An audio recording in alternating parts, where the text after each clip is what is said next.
સ્વામિનારાયણ ભગવાનની જય, અક્ષર પુરુષોત્તમ મહારાજની જય, ગુણાતીતાન સ્વામી મહારાજની જય, ભગતજી મહારાજની જય, શાસ્ત્રીજી મહારાજની જય, યોગીજી મહારાજની જય, શતાબ્દી મહોત્સવની જય.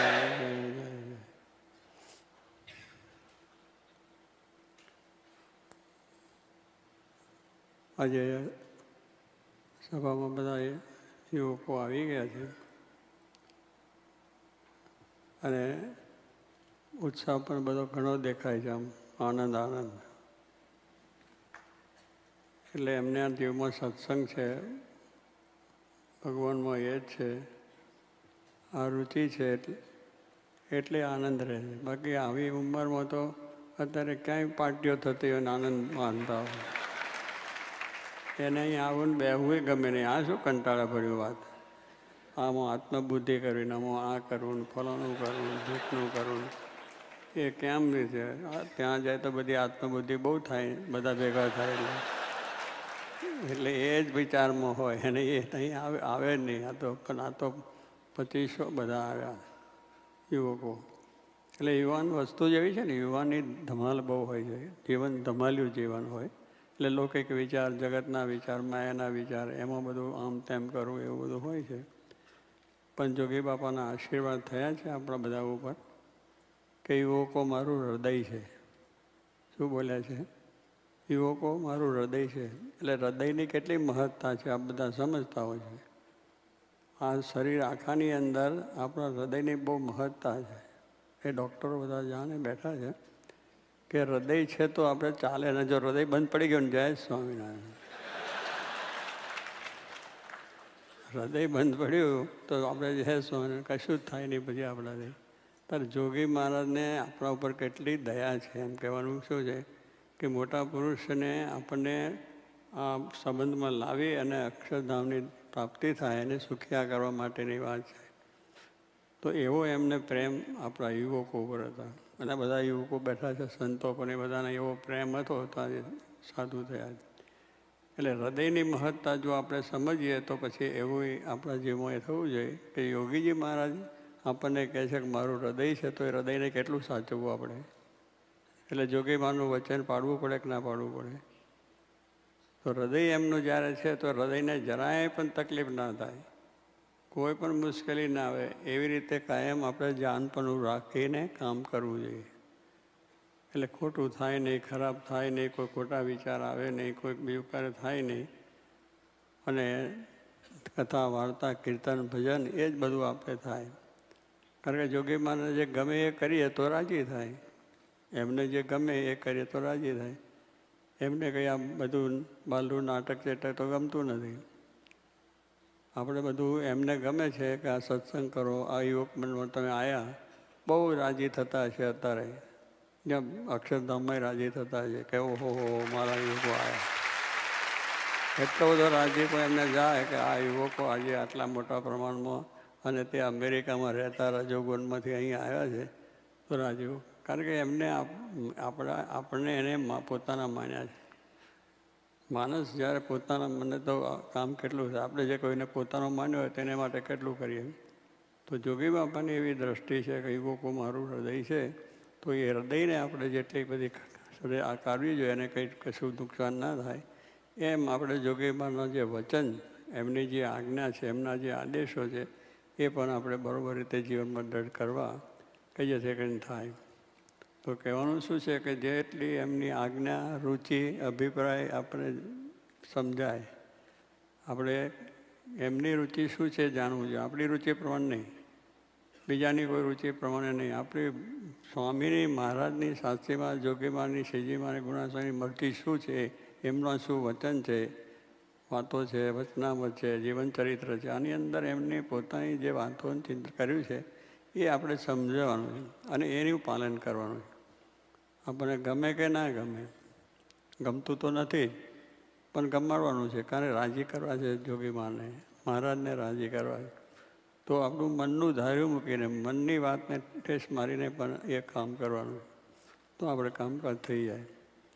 શ્રીજી મહારાજના વખતમાં ગુરુનાથ સ્વામીની વાત છે કે પોતે તો સાધુ થયા અને બધી રીતે અક્ષરધામનો અવતાર જ હતા, અક્ષરબ્રહ્મનો અવતાર હતા. એટલે એમને તો કંઈ મહારાજની સાથે અખંડનો સંબંધ હતો. મહારાજની રુચિ બધી સમજતા બધું હતું. પણ છતાંય જ્યારે દેહભાવની આપણે કાર્યની અંદર વાત હોય ને કંઈક આજ્ઞા થાય ત્યારે બધું ઢચું-પચું થઈ જાય. એટલે કહ્યું કે તમે બુરાનપુર કોણ જશે? બુરાનપુર તે દાડે તમે અમેરિકા આવીએ ને એવું બુરાનપુર હતું. દેશમાં હતું, પણ ત્યાં જવાનું, ત્યાં સગવડ નહીં, બધી જાતની કોઈ વ્યવસ્થા નહીં, એટલો બધો સત્સંગ નહીં, અને ત્યાં જઈને કોણ બેસવું, ક્યાં કરવું, બધું એવું હોય. તો એ પણ સ્વામી ઊભા થઈને કહે હું જાઉં. બાજીની મરજી જોઈને એક ઊભા થયા અને બુરાનપુર ગયા. એટલે સહેજ પણ વિચાર કર્યા સિવાય કે સ્વામી ત્યાં જઈએ પણ ત્યાં સગવડ નથી, ત્યાં આગળ મરી ભક્ત કોઈ નથી, ફલાણું નથી. પણ સ્વામીએ કહ્યું હું જઈશ, કારણ કે ત્યાં જઈને આપણે તો કોઈ છે નહીં, સત્સંગ તો થવાના માટે તો જ આવ્યા છે. એમની આજ્ઞાથી સત્સંગ ત્યાં જઈને થયો અને આપણે જોયું. પણ પેલું આપણને વિચાર આવી જાય કે ત્યાં કંઈ જવાય નહીં. પણ જો એ તો મહારાજની મરજી સમજ્યા નહીં. તો શ્રીજી મહારાજની તમામ મરજી સમજીને ગુણાતીતાન સ્વામી કાર્ય કર્યું છે. તો મહારાજનો અમનો રાજીપો એની એકતા હંમેશને માટે એક જ હતી. ગુણાતીતાન સ્વામીને અને મહારાજનો કોઈ વિચાર જુદો નહીં. મહારાજની મરજી વિના, મરજી સિવાય જ બધું કાર્ય પોતે કર્યું છે. છેલ્લા મહારાજે જુનાગઢનું મંદિર કર્યું. તો જુનાગઢના મંદિરની અંદર પણ બધા મંદિર તો થયું, પણ ત્યાં નાગર બ્રાહ્મણ એક ગ્રહસ્થ કહેવાય, બ્રાહ્મણ ના કહેવાય બહુ, એટલે ગ્રહસ્થ કહેવાય. તો એમણે શિવની ઉપાસના, એટલે મંદિરની તરફ એમની અભાવ રહે, રુચિ રહે. આપણે ત્યાં જાય તો એને સંતોને પણ એવું થાય. અને મુસલમાની રાજ, હવે એ રાજ ત્યાં આગળ જવું તો કેટલી ઉપાધિ અખંડ થાય. ફરી તે વખતનું પાણી બીજું ત્રીજું અનુકૂળ ના આવે, મચ્છરનું બધું હોય. એટલે દરેકને થાય કે ત્યાં કોઈ જવા રાજી નહીં. મારે બધા કહ્યું જુનાગઢ કોણ જાય? ત્યારે કહેવાનું શું છે કે સ્વામી મારે કહ્યું તો મારે કે મહારાજની આજ્ઞા થઈ તો તરત ઝીલી લીધી વાત કે જઈએ મહારાજ. તો કહેવાનું શું છે કે આવી બધી મુશ્કેલી દેખાય છે, જુએ છે, સમજે છે, છતાં પણ મહારાજની આજ્ઞા થઈ તો એનો કોઈ વિચાર નથી કે ત્યાં જઈને શું થશે, કે કેમ થશે, ફાવશે કે નહીં ફાવે, ગમશે કે નહીં ગમે, ત્યાં ડુંગરાનું પાણી નડશે કે નહીં, ને બધું ઘણી જાતની મુશ્કેલીઓ. પણ છતાં એવી મુશ્કેલીઓ સમજવા છતાં મહારાજ રાજી થતા હોય તો એ મુશ્કેલીઓને મૂકીને પણ ત્યાં ગયા અને ત્યાં ઠેઠ સુધી મહંત તરીકે રહ્યા. પોતે ત્યાં રહ્યા, મને સત્સંગ કરાયો. ત્યાં આગળ 700 ગામની અંદર સ્વામીએ સત્સંગ કરાયો. એક મહારાજની મરજી જોઈને એમને જો મહારાજને ત્યાં જઈને મરજી છે એમને સત્સંગ કરાવવો છે. તો આવી રીતે જો એ શાંત ગુણાતીતાન સ્વામી તો બીજું કંઈ નહીં, પણ એમને પણ આપણને શીખવાડે છે કે મહારાજની મરજી કે મોટા પુરુષની મરજી હોય તો કોઈ સંકલ્પ વિચાર કરવાનો નહીં. આપણે આ મારાથી થશે કે નહીં થાય એ નહીં, થશે કે નહીં થાય કાંઈ નહીં. ભગતજી મહારાજની પણ વાત કરીએ કે ભગતજી મહારાજને ગુણાતીતાન સ્વામી છે બહુ જ હેત અને એમને બહુ જ રાજીપો મેળવ્યો છે. અને ઘણી જાતના દુઃખ પણ સંકટો પણ એમાં આજ્ઞા પાડવામાં પડ્યા છે એનું કામ કરવામાં. આ તો એક સામાન્ય વાતની વાત કરીએ કે ગુણાતીતાન સ્વામી આવી સભા બેઠી હતી અને સભામાં વાત કરી કે આ ગિરનાર ડુંગરો છે ને, ડુંગરો પર્વત, ત્યાં જૂનાગઢની અંદર ડુંગરો મોટો પર્વત છે, એને લઈ આવો. ભગતજી ઊભા, એને મહારાજ એને સ્વામી આજ્ઞા કરે છે કે ભગતજી આ ડુંગરો લઈ આવો. તે ઘડે શું વિચાર થાય તમને બોલો? ગળમથલ થાય કે ના થાય? ક્યાં સ્વામીને કંઈ અક્કલ છે કે નહીં? આ ડુંગરો તો આવતો હોય છે કોઈ દાડો દુનિયામાં? આ બધી ગળમથલ થાય આપણને, થાય કે ના થાય? બોલો ને. હા બસ, હવે એ ગળમથલ કાઢવા માટે આ એક પ્રસંગ છે તમારે. જો ગમે ત્યાં જાઓ, ગમે તે આજ્ઞા થઈ હોય તો જાય. ત્યાં જઈને મૃત્યુ થવાનું હોય તોય જવાનું, કારણ મારે અક્ષરધામમાં જવાના, એમની આજ્ઞા પાડી છે. એની એક આજ્ઞા પડશે તો ભગવાનના ધામમાં જવા છે. ઘરના બૈરાની આજ્ઞા પાડવી પડે, છોકરાની આજ્ઞા પાડવી પડે, બધા કેટલાની આજ્ઞા પડે, નોકર શેઠિયાની આજ્ઞા પાડવી પડે, સરકારની આજ્ઞા પાડવી, બધાની આજ્ઞા પડે. અને જી હચુર પાછું કહેવાનું જી હે. અને એ કરીને કરીએ છીએ. મળવાનું તો કંઈ નહીં, આ લોકોનું દુઃખ ને સુખ બધું મળે, આ તો અક્ષરધામ મળે. તો ભગતજી ઊભા થયા અને ચાલવા માંડ્યા. સભામાં તો આપણા જેવા બુદ્ધિશાળી બેઠા હોય ને બધા, આ બધા બુદ્ધિશાળી બેઠા એ. એટલે એમને મનમાં વિચાર ગર્ભતા થઈ કે આ ભગતજી મૂર્ખ રાખે છે અને સ્વામીને કંઈ ખબર નથી કે આ ડુંગરો કોઈ દાડો આવતો હોય છે, આવી આજ્ઞા કરી છે તો કે એમને ખબર પડે છે કે નથી પડતી, એવો સંશય બેઠેલા થયો બધાને કે આ ડુંગરો આવે નહીં. અને ભગતજી પણ સમજતા નથી ને એમને ઊભા થઈને હાલવા માંડ્યા. પછી કહ્યું, ભગતજી તમે સમજો, સ્વામી તો વાત કરે પણ તમારે બુદ્ધિ છે કે નહીં, તમે જરા વિચાર કરો, ડુંગરો આવે નહીં. સ્વામીને કહો, સ્વામી એ ડુંગરો ના આવે એવું કહો. સ્વામી કહે છે એમાં મારે તો સ્વામીની આજ્ઞા છે એટલે મારે જવું જ, ડુંગરાને જઈશ, પગે લાગીશ કે તને સ્વામી બોલાવે છે. શું કોને કહે છે? ડુંગરાને. ત્યાં બિચારા પણ એવો થાય કે ડુંગરાને જઈને પગે લાગે કે એને બોલાવીએ, અડધેથી જ પાછો આવે. કાં તો બધું ખોટું હાલન પાછળ જઈને સ્વામીને ગપ્પું મારી દઈશું કે આવ્યો ના એમ. પણ તે ડુંગરા છે આપણે તો અડધેથી પાછું મોડી વારી, એવું બધું છે. એટલે આ બધું જ્યારે આપણે સંબંધ જ્યારે કરીએ, સત્સંગ કરવો છે, સંસ્થાની અંદર જોડાવવું છે, તો આ બધી વાત આપણે મોટાઓની વિચારી હોય તો કોઈ દાડો આપણને સંકલન આ સત્સંગમાંથી પાછા ન વળાય. આ પાછા વળવાનું કારણ આવું બધું છે કે એની અંદર એમના વિચારો, એમના વચનમાં આપણે સંશયો થયા કરે. અને સંશય જ્યાં લગીને થાય છે ત્યાં લગીને પ્રવૃત્ત થાય નહીં. કોઈ પણ સંશય ન થવો જોઈએ એમની વિચારમાં. ભગવાનને સંત એ સાક્ષાત છે, એમના વચનમાં વિશ્વાસ રાખે, વચનમાં વિશ્વાસ રાખે, ભજનમાં વળી, પૂર્વ કેરા પાપ તારા તો જ આશે વળી. દેવાનંદ સ્વામી લખ્યું એ પૂર્વના જે આપણા અનંત પાપ છે 84માં, એ પાપને બાળવા છે. એ પાપને બાળવા હોય તો આવા સંશયો થાય એમ ના થાય કે વ્યવહારમાં શું સમજે. કેટલાક કહેતા હતા, ગુના સ્વામીને કહેતા હતા, જોગીમાને કહેતા કે વ્યવહારમાં કંઈ સમજતા નથી. પણ એવો વ્યવહાર સમજતા હતા કે આમ ઝીણી બાબતની અંદર પણ આપણે કાઢી નાખીએ. શિવલાલ શેઠ, જુનાનગર શેઠ હતા બોટાદના, અને શિવલાલ શેઠને ગોપાળન સ્વામી છે હેત હતું ભગતજી મહારાજને બધાને. પછી ગોપાળન સ્વામી ધામમાં જવાના, ત્યારે વડોદરામાં રહેતા હતા અને મંદવાડામાં ધામમાં જતા. એટલે બધા હરિભક્તો શિવલાલ બધાએ કહ્યું કે મહારાજ કે હવે તમે તો ધામમાં પધારો પણ અમારે શું કરવું?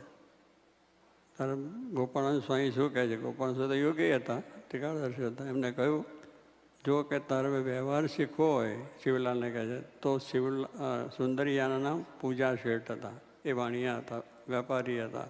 અને વ્યવહાર એટલો કુશળતા, આમ ઝીણી ઝીણી બાબતમાં પણ બધું સમજી જાય અને ગમે તેવું હોય એનું સમાધાન કરી નાખે ને એવું. એટલે વ્યવહાર કુશળ હતા. એટલે સ્વામી કહે જો વ્યવહાર શીખવો હોય તો ત્યાં જા. અને ગોપાલ સ્વામી કહે જો વ્યવહારને મોક્ષ બે શીખવા હોય તો જુનાગઢ જા, ગુણાતીતાન સ્વામી પાસે. ક્યાં બતાવ્યા? ત્યાં. કારણ કે આપણે એમ જાણે કે આ વ્યવહારમાં સ્વામી શું સમજે, પણ જોગી મહારાજે એટલા વ્યવહારમાં કુશળ હતા. મને બધા કહેતા હતા કે આ જોગી તો ભલા ભૂડામાં. શાસ્ત્રી મહારાજ ગયા પછી આ કેમ ચલાવશે ને શું કરશે? કારણ કે બધા તાલીઓ પાડે, જેવા સમય કરો, એટલે તાલીઓ પાડે કંઈ થવાનું છે. એમની તાલીઓમાંથી આ સત્સંગ થયો જુઓ. એ તાલીની અંદર રાખે, એમના સંકલ્પની અંદર કેટલું બળ છે કે આ અક્ષરધામ જેવું ધામ થઈ ગયું. આપણે બધા વિચાર કરો, એમને સંકલ્પ કર્યો અને આપણે બધા પ્રેરણા મળી ગઈ તો આપણે કરી નાખ્યું. તો આવી બધી વસ્તુની સમજ હોય તો થઈ જાય. તો એક એમ પછી ભગતજીને કહ્યું ને, અને ભગતજીએ પહેલાં કહ્યું તો સ્વામી બહુ રાજી થઈ ગયા. કારણ કે વચન પાડ્યું ને, વચન અધ્ધર જીવાનું કહ્યું કે અધ્ધર વચન જો ઝીલીએ તો એમના જ આપણા ગુણ બધા આવે. જેમ નિષ્કળાન સ્વામી લખ્યું, જેમ મોર પત્ની બિંદુ આવતા લીએ રસ ભલે લડા, તેના મયુર થાય તદવત થાય પડતા બિંદુનો ઢેલડા. નિષ્કળાન સ્વામી પોતાને કાઢેલું કે મોર છે ને નાચે, મોર પર પીછાવાળો નાચે ને એ આમ નૃત્ય કરે. ઢેલડીઓ એટલે એની પત્નીઓ જેને પીછા નથી એની ચારે આમ ફરે. અને ફરી એ વિચાર કરે કે આ મોર નાચે તારે એના આંખમાંથી બિંદુ પડે છે, એ આમ ધર લઈ લે, પડવા ના દે. તો એનું મયુર એને મોર જેવો મોર થઈ જાય. અને નીચે પડ્યા પછી જો લે તો ઢેલવું થાય, એટલે પીછો ના આવે. મોર આમ સુંદર લાગે છે ના થાય. એ નિષ્કોણ છે દ્રષ્ટાંત આપીને આપણને વાત કરે કે મોર પત્ની છે, પેલો નાચે આમ નાચતા નાચતા કરતે પેલો પડે એટલે તરત અદ્ધર લઈ લે અને એ થઈ જાય. તો કહેવાનું શું છે કે એવો મોર થઈ જાય, એક અદ્ધર ઝીલે. તો એમ ભગતજી મહારાજે અદ્ધર વચન ઝીલ્યા છે. જે આજ્ઞા કરીએ નો એમાં સંશય કોઈ જાતનો નહીં, કોઈ પ્રકારનો સંકલ્પ નહીં. તો આજે ભગતજીને રાજીપો થઈ ગયો ને આટલો બધો સત્સંગ કરાયો છે. હવે એમની તો કેટલી વાતો એમની તો છે ભગતજીની કે મારે જે આજ્ઞા થઈ એ. એક વખત વાળંદ રહેશે છે ને વતું કરે એ ત્યારે પૈસો 2 પૈસાની વાત, 1 પૈસામાં બતું કરે. પેલા ગાંજા રિસાયા કે અમારા 2 પૈસા કરી આપો તો કરું. 2 પૈસાની વાત, અત્યારે તો તમે અમથા 2 પોઈન્ટ ચાલી નાખી દો. 2 પોઈન્ટ તો તમારે અમથા વપરાઈ જાય, કંઈ વાર લાગે. પણ તે દાડે એની કિંમત હતી. ભગત સ્વામી કે આપણે 2 પૈસા ન હોય, 1 પૈસોથી મૂંડો. એટલે તારી આવ્યા નહીં ને પછી મારો પુણેમાં તેરે સાથે વતું કરવાનું થયું. સ્વામી કહે ભગતજી તને વતું કરતા આવડે? કે આવડે છે, તમારી દયાથી બધું કશું તારો કોઈ વતું કરેલું નહીં, પણ તરત આ પાડી દીધી. તો કે ક્યાંક સ્વામી ના મને નથી આવડતું, એવું બોલે કે ના બોલે? આપણે તરત કહી દે નો નો નો મને ન ભાવ નો. નો શું તારે તારા બોલા આ બધું ઘરનું કામકાજ બધું કરીએ છીએ, એમાં બધું ફાવી જાય છે, તો આમાં કેમ ના ફાવે? પણ આવું ગાંજા જેવું કામ કરવાનું કંઈ ફાવે ખરું? અજામતનું આપણને. પણ ભગતજીએ કર્યું. બધા સાધુનું મુંડન મહિના સુધી કર્યું. પછી ગાંજાને થયું વાતો ચાલ્યું કે એમનું આપણે પગે લાગો, સ્વાગત જેમ કે એમ કરો. તો કહેવું આવી હલકી સેવા આપણે કરી, વાસણ પણ ઉડકા બધું કર્યું. પણ આપણે એ વિચાર છે કે જ્યારે આપણે થવું છે, ભ્રમરૂપ થવું છે, કરવું છે, તો આવી બધી વાતોની અંદર કરવાનું. જ્ઞાનથી જ્ઞાન પણ જરૂર છે, કરવાનું છે. એટલે જેમ કહ્યું કે આપણે સત્પુરુષ વિશે આત્મબુદ્ધિ, એની વિશે આત્મબુદ્ધિ જો આપણને હશે તો આત્મબુદ્ધિનો અર્થ જ એ છે કે સંશય કોઈ જાતનો એમના વચનમાં નહીં, એમના કાર્યમાં નહીં, એમની ક્રિયામાં નહીં, કંઈ નહીં. જે કહે તે એમને આપણે જાણીએ છીએ કે આ બોલ્યા છે ખોટું છે એમ કે તોય થઈ જાય. પણ જરા એનો વિચાર, અને કદી ધકી નાખે, કોઈ વખત ધકે ખરા. જોકે મારો ત્યાં તો બહુ ધકવાનું વિચાર નથી, પણ સાસરી મારે બહુ ધકી નાખતા. કોઈક વખત કોઈક જરા એવું હોય. એટલે પ્રેમનું ધકવાનું એટલે કે એના ઉપર ક્રોધ કરીને એને એ કરવું નહીં, પણ એમાં એને પોતાને સારું થાય. એટલે માટે નીલકંઠ સ્વામી હતા, જોકે મારા જેવા એક સાધુ નીલકંઠ સ્વામી બહુ હતા. એને વ્યવહારમાં જરા ફાવે ને અહીંયાના દીકરા સાધુ થયા છે. તો કહેવાનું શું છે કે એ બજારા સ્વામીની આજ્ઞાથી કંઈ વ્યવહારમાં ખેતીવાડીમાં કરતા હતા. અને પછી દેવું થઈ ગયું. પછી ત્યાંથી પુરુષોત્તમપુરા મોટા સ્વામીનો લાટ હતો, ત્યાં સાસરી મહારાજ હતા ને લોકો બેઠેલા. એટલે આવ્યા ભગત પણ એવા ઉપવાસ એટલા કરે, માળા એટલી કરે, કથા વાર્તા એટલી કરે, કીર્તનો બહુ મોડે હતા. અને દરરોજ ભક્તિ કર્યા જ કરે, વ્યવહાર બધું કરે, પણ એમાં બહુ ગમ ના પડે. સ્વાભાવિક છે કે જે ભગત હોય એને પાછું એવું બધું હોય. પણ એને નિષ્ઠા સમજણમાં બહુ જડતા હતી. ત્યાં અહીંયા સાસરીમાં વાત કરી આવું છે ને તેમ થયું તો કે તને અક્કલ નથી, તને વ્યવહાર ના આવડતો હોય, શું કરો તું કરે છે, આવું બધું ક્યાંથી કરે છે, કર આમ ને તેમ. જરા સ્વામી હુંકારા ટૂંકારા કર્યા તો પેલા આમ હાથ જોડીને ઊભા રહ્યા.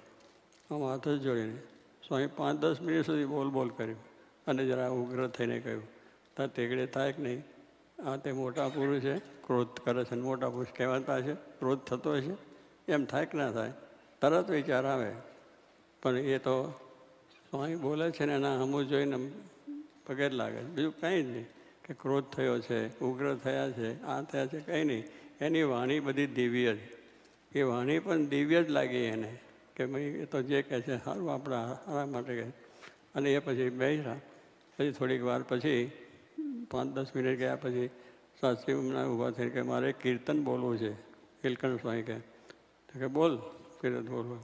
ત્યારે એમાં પોતે બોલવાનું સુનો ચતુર સુજાન, સુનો ચતુર સુજાન, આવું ન ઘટે રે આપને, એમ કીર્તન બોલ્યા કે મહારાજ અમે તો જીવ છે એટલે અમારી ભૂલો થાય છે અને અમે અમારું થાય છે, પણ હવે આપ તો દયાળુ છે તે આવી દયા રાખો, આવું ઘટે નહીં. એ તેમ કરીને પ્રાર્થના કરી કે બીજો તો કે પડી રહ્યું મોક્ષ થશે બીજે જન્મે હાલ્યા હાલવા જ માંડવાનું થાય.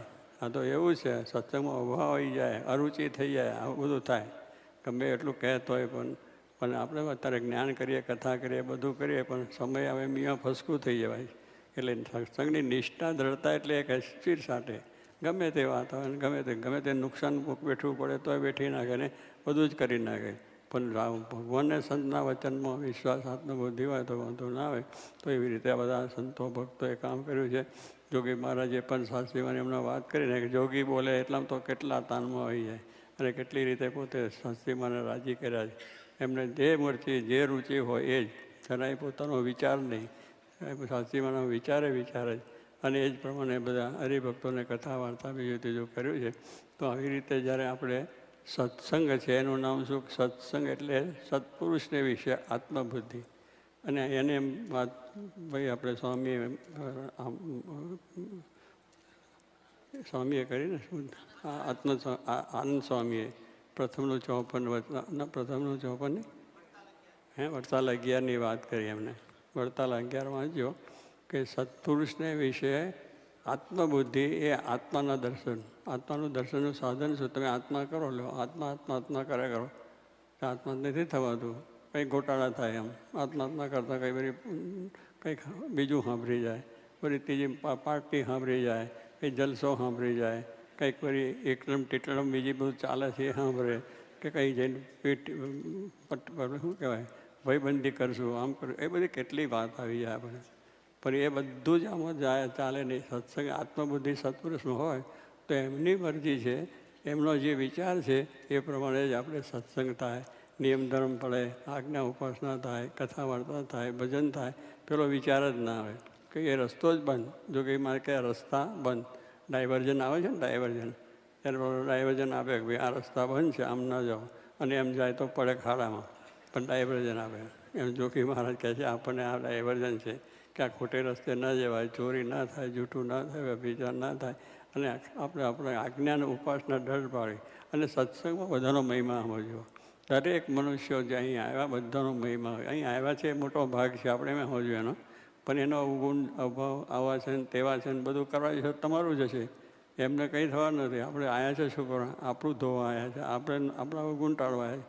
ભગતજીના આ વિચાર હતા તો ભગવાન જેવા થઈને પૂજ્યા. જોગી બાપાના એવા વિચાર હતા, એ તો ભગવાન જેવા પુરુષ હતા, એમને કંઈ ખામી નથી. પણ એ આપણા જાણવા માટે કે એમાંથી આપણે એવા જો ગુણકરણ કરીશું તો આપણો બેડો પાર થઈ જાય. તો એ પ્રમાણે બધું કરવાની વાત છે. તો એ ગુણ આપણે કરવા છે. તો સત્પુરુષને વિશે આત્મબુદ્ધિ એટલે શું? કે એ પ્રમાણે એમની રુચિ પ્રમાણે, એમની રુચિ શું હોય? કથા વાર્તા ભજન કીર્તન બધું કરો, નિયમ ધર્મ છે, એકાંતિક ધર્મ સિદ્ધ કરો, ધર્મ જ્ઞાન વૈરાગ ભક્તિ આપણા જીવનમાં દૃઢ કરવું છે. આપણે અહીં આવ્યા છે શું કરવા? આ ધર્મ જ્ઞાન વૈરાગ ભક્તિ દૃઢતા.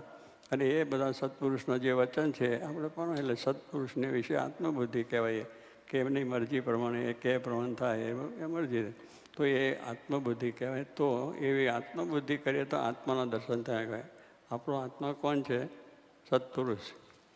આપણો આત્મા સત્પુરુષ છે. શાસ્ત્રી મહારાજ, યોગી મહારાજ આપણો આત્મા છે. તો એ આત્માના દર્શન થયા કહેવાય. પરમામાં ગમીચીને બે રહે, મેં તો અંધારું દેખાય. શું દેખાય? મેં પથરા દેખાય.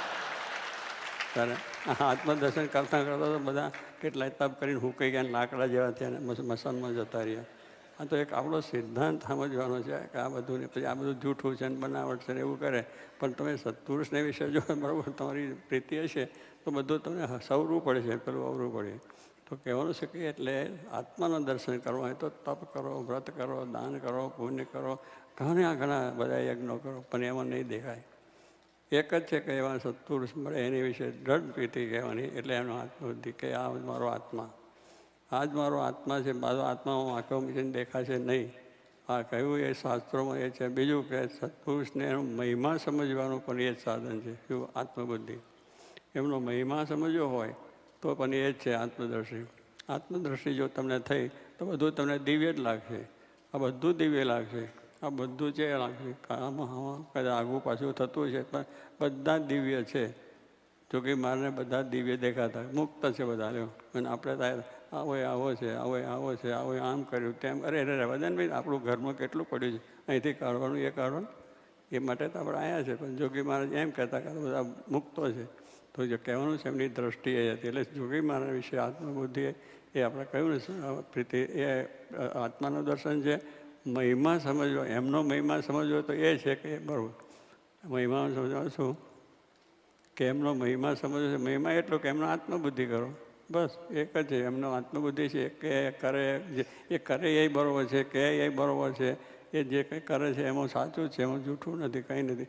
આટલી બધી આત્મબુદ્ધિ આપણે થઈ જાય તો એ ત્રીજી વાત શું કરી કે ભગવાનના સાક્ષાત દર્શનનું પણ સાધન એ બતાવી દીધું. કયું? ભગવાન શ્રીજી મહારાજના દર્શન છે આપણને કરવા છે, પણ એ સત્પુરુષની વિશે આત્મબુદ્ધિ થઈ એ ભગવાનના દર્શન થઈ જાય. આ આપણે વિચાર આ છે બહુ મોટા. આ વિચારને આપણે દઢતા કરવાની છે. એટલા માટે અહીંયા આવ્યા જ ભેગા થયા, પૈસા ખર્ચીને. અહીં કેમ મફત નથી આવ્યા આપણે. અને તમે બધા કામવાળા છો, નોકરીવાળા છો, ધંધાવાળા છો, બધું મૂકીને અહીં આવ્યા છે. તો શું કહે મૂકીને આવ્યા? આત્મદર્શી કરવા માટે, સત્પુરુષની વિશે મહિમા સમજવા માટે, ભગવાનના સાક્ષાત દર્શન કરવા માટે. તો આ બધી વાતને જો સમજ્યું તો જ્યાં જાઓ ત્યાં તમને આનંદ. કોઈ પણ ઠેકાને જાઓ, દુનિયાના કોઈ છેડે જાઓ તો આનંદ જ છે. પણ જોયા કરશો, બીજાનું જોશો તો તમે પાર નહીં ઉતરો. તમે તમારું જ જોયા કરો, તમારી ભૂલો કરો, તમારા અવગુણ કરો, તમારી કરો. બીજા બધા સારા છે કરી કરવાનું છે.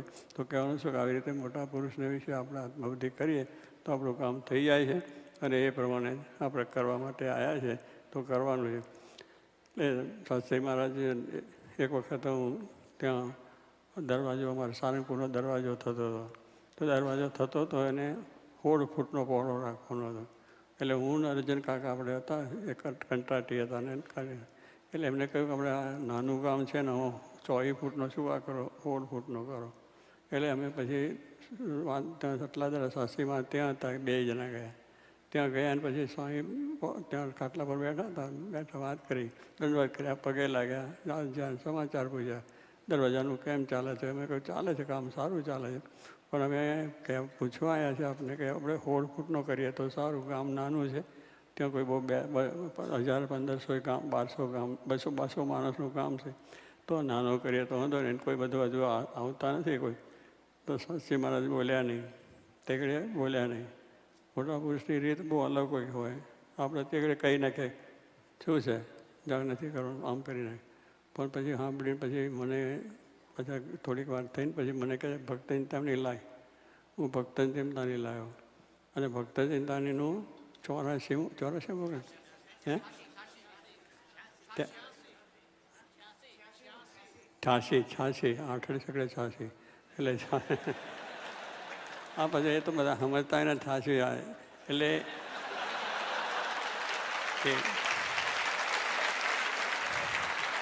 આ બધું ઉપર ચાલી જાય. 86 શું 86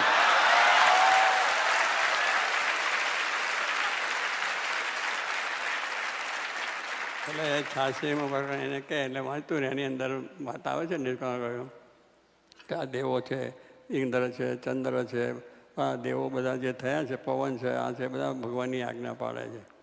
એ મોટા થયા સાથે ચંદ્રને પ્રકાશ ક્યાંથી આવ્યો કે ભગવાનને સંતને રાજી કર્યા હતો. સૂર્યને પ્રકાશ ક્યાંથી એમનાથી આવ્યો. એ બધા પ્રકાશવાન નહોતા, એ ભગવાનને રાજી કર્યા તો એમાં પ્રકાશ આવ્યો. અગ્નિમાં એમાં પ્રકાશ આવ્યો. આ બધું જે કંઈ કોઈ કરે છે ને જેમાં કંઈ બુદ્ધિ આવે છે એ પણ ભગવાનની દયાથી બુદ્ધિ આવે સારું થાય. એટલે આપણે એક જ ભગવાનથી જ આપણને આ બધું મળ્યું છે. તો સારું કામમાં આપણે વાપરવાનું. કોઈને ખોટું કરવું નહીં, કોઈને ખરાબ કરવું નહીં, કોઈને નુકસાન કરવું નહીં, કોઈને છેતરવા નહીં. આ બધી વસ્તુઓ આપણે સમજવાની છે કે આપણે એ રીતે થાય. તો એમ પ્રમાણે કહ્યું. પછી બધા આજ્ઞાથી મોટા થયા છે અને એ રીતે મહારાજ રાજી કર્યા. પછી એ તો પ્રકરણ પછી વાંચી બંધ રહ્યું. પછી મને કહે તું સમજ્યો? મને પૂછવામાં તો આ પ્રકરણ આવ્યું ને વાત આવી તું સમજ્યો? હું સમજી ગયો. શું કે 24 ફૂટ કરવાનું, બસ બીજું કંઈ નહીં. 24 ફૂટ કરવાનું. રાજી થઈ ગયા. અને કહેવાનું શું છે કે મોટા પુરુષ તો આપણે આપણું એક સહેજની અંદર આપણું મોટું કંઈ કાર્ય નહીં પણ એમાં રાજી થઈ ગયા. એમની મરજીમાં ભળી ગયા એ બેડો પાર થઈ ગયો છે. તો આપણે આવી વાત કરીને આપણા શિબિરમાં આવ્યા છે તો આ બધું સત્સંગની વાત છે. સંસ્થાની અંદર પણ આપણે મમત્વ રાખીને સેવા કરવાની, સંસ્થા આપણી છે. આપણી સંસ્થામાં કોઈ પણ આપણા વિચારો જુદા ન પડવા જોઈએ, એને નુકસાન થાય એવી આપણી વાણી ના હોવી જોઈએ, આપણું વર્તન ના હોય, આપણું કાર્ય ના હોવું જોઈએ. સંસ્થા આપણી છે. એ ગમે તે જો કંઈ થાય તો પણ આપણી સંસ્થા માનીને એને આપણે બધું રીતનું એમાં શાસ્ત્રીમાં જોગવણાજી થાય. અને ચોથી વસ્તુ આપણે સત્સંગ, પછી સંસ્થા એ સંસ્થા આપણી. અને ત્રીજું સત્પુરુષ. ત્રણ વાત આપણે આમાં જાણી લેવાની છે. સ્વામીએ બધાએ વાત તો કરી છે, પણ મેં મારે આવડી એવી જે તે કરી છે માટે બધાને આશીર્વાદ છે. જાઓ.